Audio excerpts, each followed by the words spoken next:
Assalamu alaikum masu sauraronmu. Barkanku da dawowa wannan tashar tamu ta Hausa bakwai kashi da 7. Muna cikin littafin nan ne mai suna Son Rai wanda Aishatu Bagudu ta rubuta shi. Wanda ni Antin Mimi nake karanto mai sauraro. Sai dai kada ku manta ku danna mana subscribe tare da ƙararrawar sanarwa domin samun abin da muka ɗaura akan lokaci. Wallahi umma ba turaren kowa ne a cikina ba, wanda nake amfani da shi ne. Ƙarya kike yi don ubanki, wannan ba ƙamshin turarenki ba ne. Ta jijjiga ta tare da maka ta akan kujerar 3-seater har school bag ɗinta na faɗuwa. Ni za ki yi wa ƙarya Yasmin? Yasmin bin maza kika fara ko wasa da maza kike yi a school? Cike da matsanancin tsoro da gigita Yasmin ta ce, Allah umma ba na bin maza kuma bana wasa da maza a school.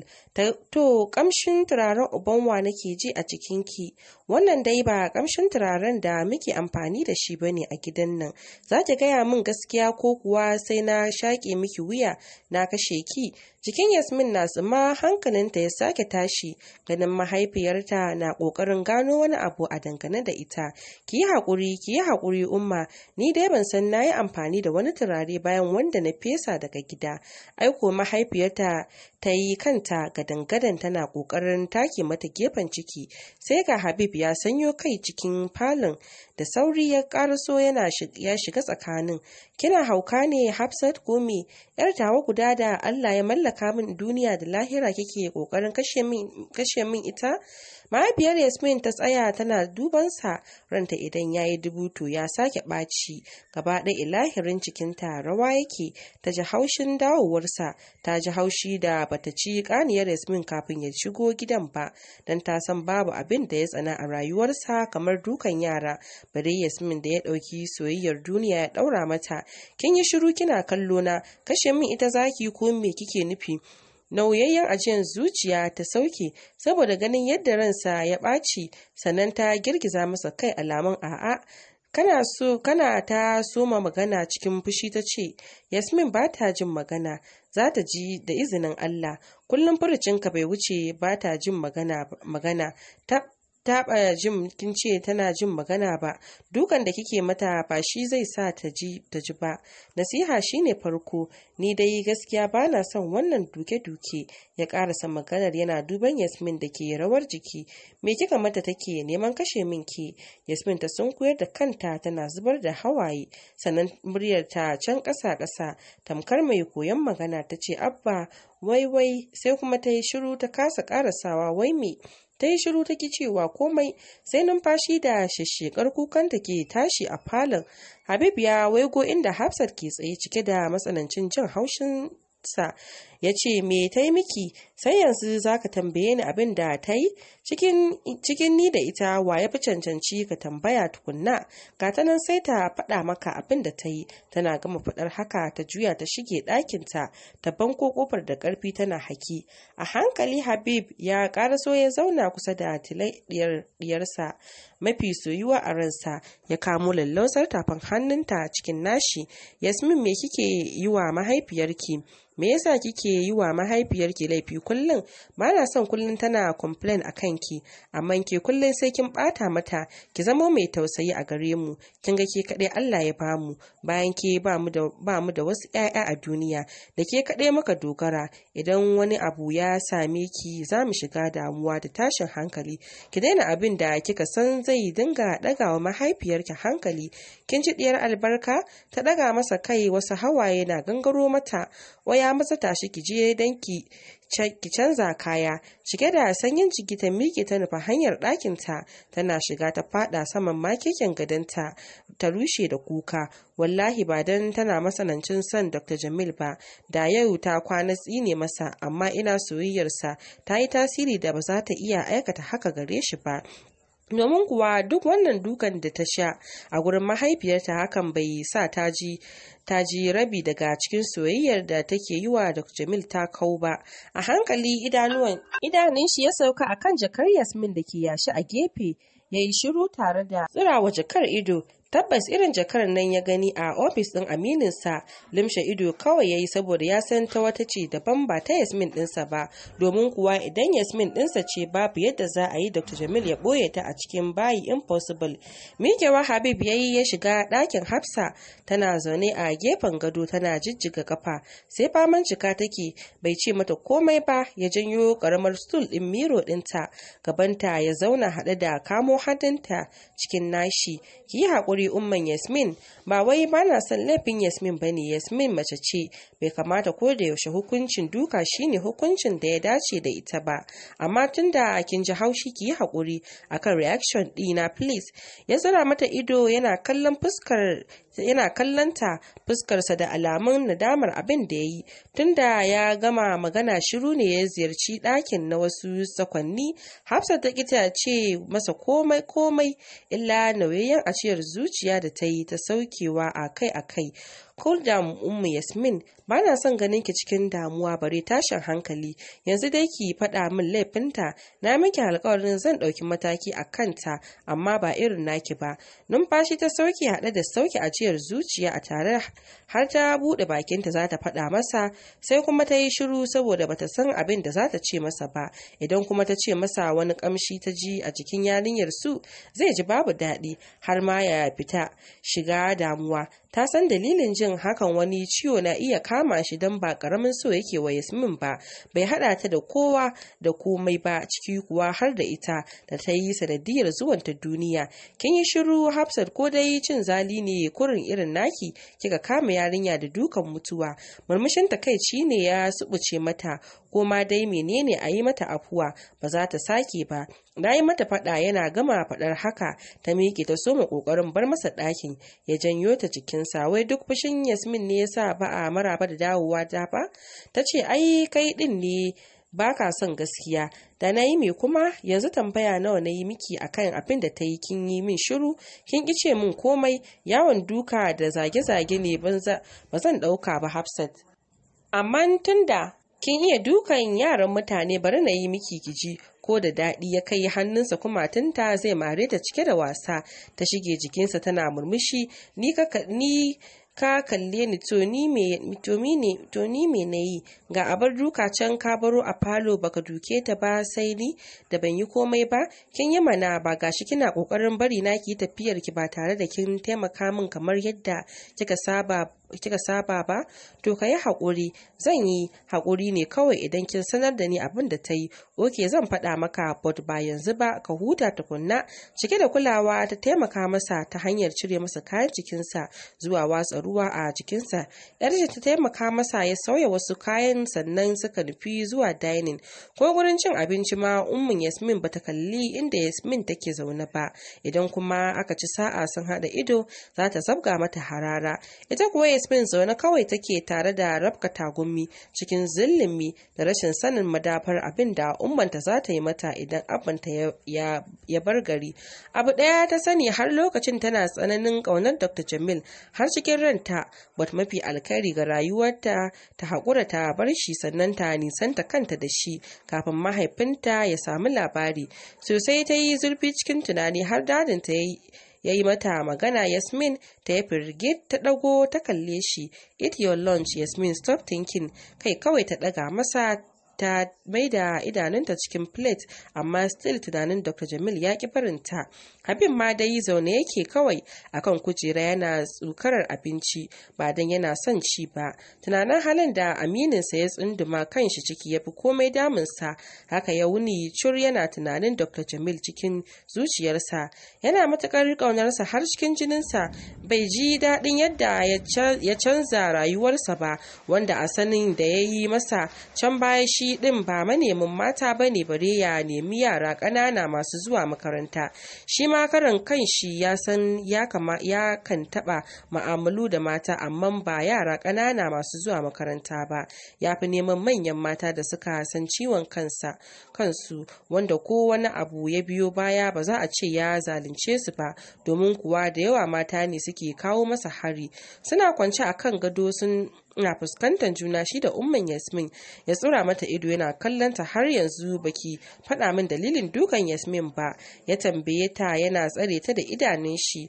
Numfashi ta fesar kana ta soma masa bayanin dalilin dukan. Yau awa 2 ta ƙara kafin ta dawo daga makaranta, sannan bayan ta dawo ina hukunta ta bisa daɗewar da ta yi. Na ji kamshin wani turare a cikinta wanda ba shi muke amfani da shi ba, shi na hankali na ya sake tashi. A kwance yake amma bai san da ya miƙe zaune, ƙirjinsa na wani irin dokawa, ba take kwakwalwarsa ta shiga caji. Tunani yake sosai, kamshin turare kuma na wani ba wanda ta saba amfani da shi ba. Ya sake maimaita yana runtsa idanun shi. Ya Allah, have mercy on me, wa zan saka ya sanya ido akan yarinya ta tun da ni ba mazauni bane. Dr. Jamil shine mutum na farko da ya kamata ya sanya ido a kanta, ya kular min da ita. Shi kuma ga yadda ya fuskanci idan rayuwarsa ta dosa. Ya Allah, ga amanar diyata Yasmin na danka a hannunka. Allah, kada ka ba wa wani bawanka ikon cutar min da ita. Gabansa ne ya faɗi a san da yake wannan addu'ar. Nan take zuciyarsa ta shiga gargaɗinsa. Kai Habib, shin kai ma ka jajirce ka tsara kanka daga aikata zina da diyar kowa? Shiru ya kasa ba wa zuciyar shi amsa, sannan ya kasa samun nutsuwar zuciya. Illa gumi da ke tsaftsafo masa. Take zuciyarsa ta ce, ka daina danganta diyarka mafi soyuwa da wannan kazamar rayuwar. Wannan rayuwar ba ta dace da Yasmin dina ba. Dan ranar sam kasa rintsawa yi, har sai da umman Yasmin ta yi da na sanin faɗa masa. Duk da ita kanta ba wai tana zargin diyarta tana aikata wani abu bane, dan tana kula da ita sosai, saboda duniya ta zama abin da ta zama. Makoci ya ci amanar makocinsa, dan uwa ya ci amanar dan uwansa, haka zalika har uba yana lashe amanansa. Abin da yi sai Allah ya kyauta. Kullum cikin tunanin Dr. Jamil take kwana, take da kewarsa. Ta riga da ta saba da kullum sai sun haɗu sun ci juna kafin zuwa makaranta, amma yanzu babu hali. Tsaro ya yi tsanani a gare ta tun da abbanta ya dawo. Shi ke kai ta makaranta da kanshi, kuma shi ke dawowa ya ɗauko ta. Bayan kwana 2 umman Yasmin da mahaifinta suka shirya zuwa gidan Alhaji Sagir, mahaifin Habib, domin gaishe shi. Fitar su ko cikakken minti 10 ba su yi ba. Yasmin da ke kwance akan doguwar kujera sanye cikin doguwar riga, ta ɗaura gashinta a tsakiyar kanta da bakin rimbom, hannunta rike da wani littafin makaranta tana dubawa. Ta ji an kwankwasa kofar shigowa, ta miƙe haɗe da ajiye littafin. Ta nufi bakin kofa ba tare da ta tambaya ba. Tana gama buɗe kofar, gabanta ya yi wani irin mahaukacin bugawa da matsanancin ƙarfi sakamakon ganin fuskar Dr. Jamil sai a bakin kofar suna fuskantar juna, sanye cikin wasu haɗaɗɗun ƙananan kaya, wando jeans baki da riga farasol mai rubutu baki a gabanta. Sai kamshin turare ne ke tashi a jikinsa. Idan ka gan shi za ka ɗauka matashi ne, sam shekarunsa ba su nunawa a jikinsa, saboda tsananin tsafta da iya tsara kwalliya. Uwa uba kyau da iya sace zuciyar mace. Bata san lokacin da ta lumshe idanunta ba, tana jin wani soyayyarsa na bin jinin jikinta. Wani irin filin ɗinsa ne ya tsargan mata tun daga zuciyarta har zuwa cikin durinta. A hankali ta buɗe idanunta fes a kan shi ma ita ɗin yake kallo, tamkar wani tsohon maye. Ganin irin kallon ƙurillar da yake mata yasa ta juya da sauri. Bata so Dr. Jamil ya zo gidan ba a daidai wannan lokacin da iyayenta ba sa nan ba, dan ta san komai na iya faruwa a tsakaninsu. Bayan ta ya biyo yana ƙare mata kallo. Babu abin da ya fi ɗaukar hankalinsa kamar kugunta. Yana bala'in son yadda take karya kugunta. Ga dai shi yarinya ce, amma akwai sirrin kyau a jikinta. Guri ya samu ya zauna akan ɗaya daga cikin kujerun falon.